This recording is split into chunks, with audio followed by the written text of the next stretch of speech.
Pero tandaan nyo ha, na kahit na itong early retirement ay mas beneficial kasi nga maagang makakapag-retire sa serbisyo itong si employee. So, more beneficial sa kanya yung early retirement.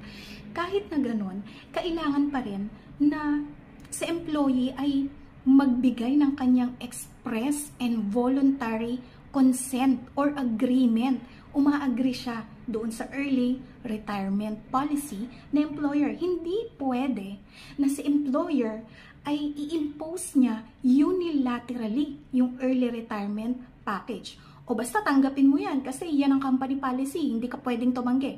Hindi po pwede yon. That is tantamount to dismissal kapag pinilit kang i-retire against your will or consent. O ngayon, magkano ba under the law ang makukuha mo sa retirement? Okay.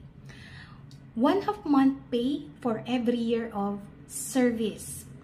Yung fraction ng 6 months ay considered na pong 1 year for the purpose of computation. So, anong ibig sabihin nito? Halimbawa, 20 years ka na sa kumpanya and ang sahod mo ay 20,000 sa isang buwan. Ibig bang sabihin, 10K multiplied by 20 years? Yun ba ang ibig sabihin ng half month pay for every year of service? Mali po.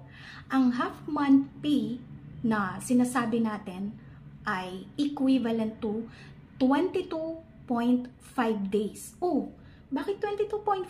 Half month pay lang for every year of service.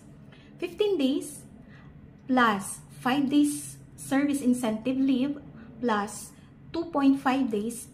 Ito yung prorated. Halimbawa sa early retirement policy na employer. Okay. Early retirement, okay yun, beneficial yun eh. Pero ang nilagay niya ay half month pay, as in literal na 15 days worth ng sahod mo, yung retirement pay mo. Pwede ba yun?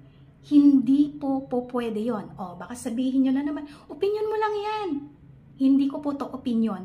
Merong actual na kaso noong 2019 na nadesisyonan ang Korte Suprema kung saan naglatag siya ng early retirement policy, okay? Na yung mga 40 years old and meron ng 15 years in service sa kanilang kumpanya ay pwede nang makapag-avail ng early retirement, okay? So may isang empleyado, 42 years old na siya and naka 15 years na siya in service, nag-avail siya ngayon ng early retirement. Pero sabi niya, dapat ang computation ko ayon sa batas, 20